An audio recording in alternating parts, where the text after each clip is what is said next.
ગોંડલ નગરપાલિકામાં ભાજપનો ભગવો લહેરાયો છે તો બીજી બાજુ હવે જયરાજસિંહ જાડેજા વિરોધીઓ ઉપર વરસ્યા છે અને જિગીસા પટેલનું નામ લીધા વગર તેમને શું કહ્યું છે તેની વિગતે ચર્ચા કરીશું આ વિડીયોમાં। વૈષ્ણવજન તો તેને કહીએ જે પીડ પરાઈ જાનાને રે। નમસ્કાર, નવજીવન ન્યૂઝમાં આપનું સ્વાગત છે। હું છું જયંત દાફડા। ગોંડલ જયરાજસિંહ જાડેજાનો ગઢ માનવામાં આવે છે અને આ વખતે ગોંડલના ગઢમાં પડકાર ફેંક્યો હતો આમ આદમી પાર્ટીના મહિલા નેતા જિગીસા પટેલે। જો કે ગોંડલ નગરપાલિકાની તમામ બેઠકો ઉપર ભાજપનો વિજય થયો હતો તો બીજી બાજુ આમ આદમી પાર્ટીએ 4 તાલુકા પંચાયત અને 1 જિલ્લા પંચાયતની બેઠક ઉપર જીત મેળવી છે અને આ જીતનો જશ્ન ગઈકાલે જિગીસા પટેલે ઉજવ્યો હતો।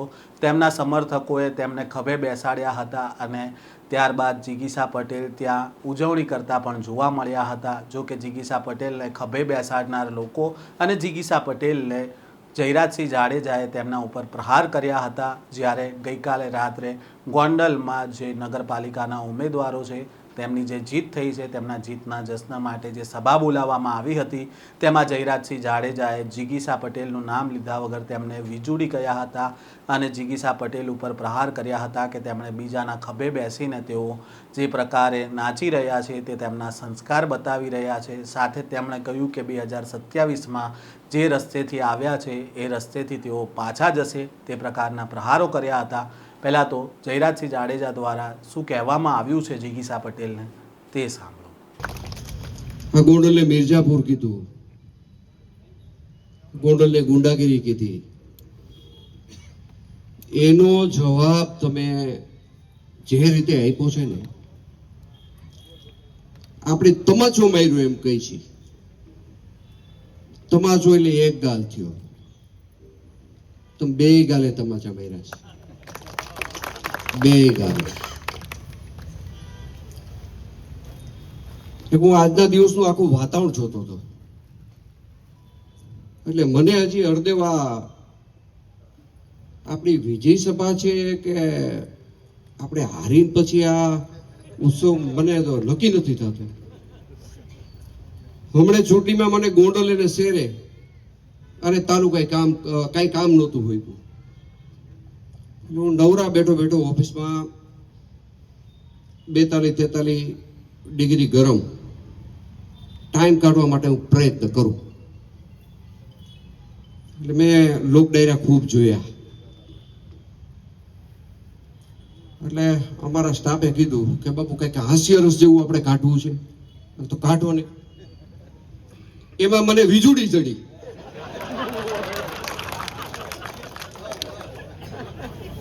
હું તો બેન દીકરી કહેવાય એટલે મારી દીકરી વીજળી। ભાઈ ભાઈ ભાઈ ભાઈ ભાઈ મારે એવું કેવું છે કે આજે તમને આંસુ આવ્યા, હરખના આવ્યા કે પ્રથમ દ્રાક્ષે બક્ષિકા, પેલે કોડીએ માખી। શેનું રડવું આવ્યું છે ભાઈ? પેલે કોડીએ માખી એનું કે જંગી લીટથી જીતા એનું? એ તો આપણે જીતા છે। એલા ભાઈ બેગાની શાદી में અબ્દુલ્લા દીવાના, લગન ગણેશના થતા હોય અને તમે જુદી ઘરે ઠેકડા મારો અને તમે રોયા શેનું મને એ તો કયો। આવું નહીં ધાર્યું હોય।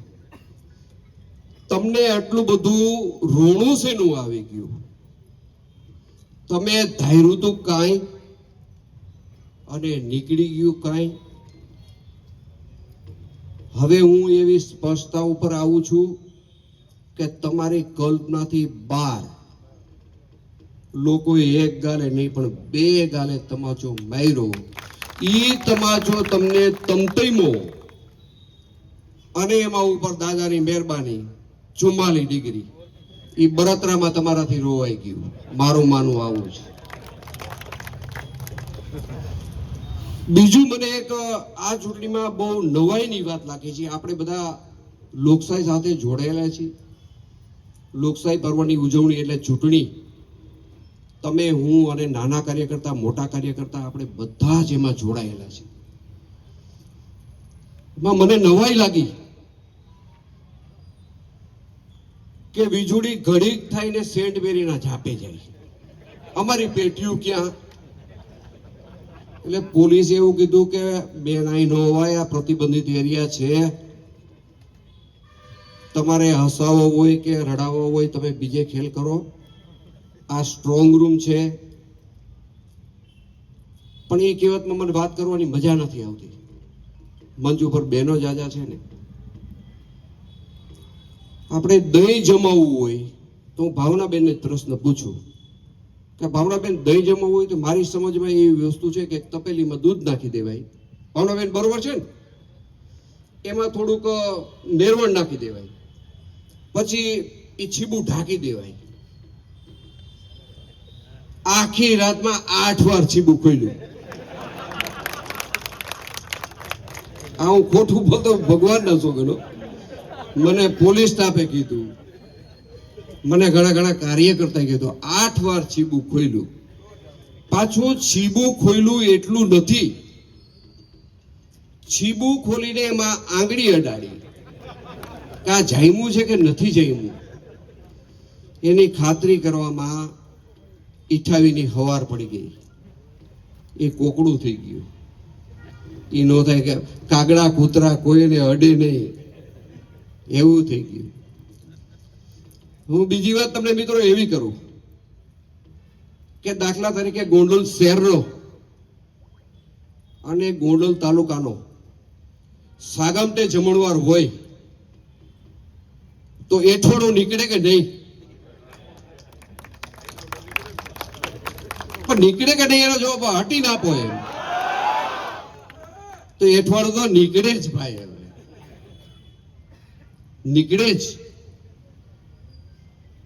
અને લક્ષ્મીજી આવે ત્યારે જ હારા લાગે.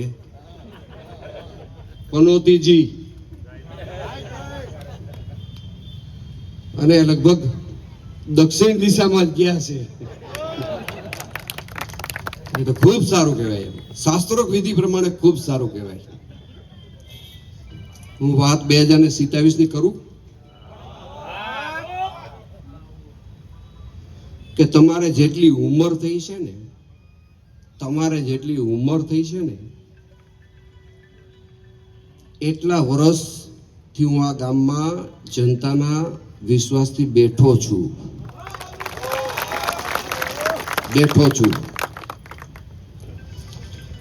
પ્રશ્નો તો મને ઘણાય થાય છે. આ તમને રડવું શેનું આવ્યું? રડવા માટે મને થોડુંક આમ એવું થાય છે, જો આવ્યા હતા હોશે તમને બધાને મળવા, પછી બેસી ગયા દડવા કે ગામ ખૂબ સારું છે. બેનને આવવાનું મુખ્ય કારણ તમને કહું, વીજળીને આવવાનું મુખ્ય કારણ, લેવા પટેલ સમાજ બહુ જાજો છે ને દુખી છે. લેવા પટેલ કેટલા ચૂંટાયેલા બહેનો અને ભાઈઓ સભ્ય છે, ઊંચો હાથ કરજો, ઊંચો હાથ જોઈજો. હું કાયમી કહું છું કે આ મોટો સમાજ મારી ભેગો છે. હું જોર કરું છું એના કારણે કરું છું. તમે કાલે આવ્યા અને ગોંડલની પીડા જાણી ગયા. હા, ગોંડલમાં તો ફલાણું છે, ઢીકડું છે. પણ તમે એટલા બધા હરખાઈ શું કામ ગયા? આપણે એક વસ્તુ માની લઈ કે સ્વાભાવિક છે, કોઈના લગ્ન જીવનની અંદર જાતિ જિંદગીએ પુત્રનો જન્મ થાય ને તો એનો હરખ હોય, હું સ્વાભાવિકપણે માનું છું. મને વાંધો નથી, મને એમાં જરાય વાંધો નથી. તો આજે જન્મેલો દીકરો 27માં 1.5 વર્ષનો થાય.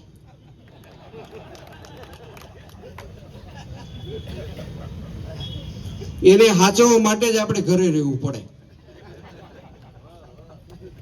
તમારું શું કહેવાનું થાય છે?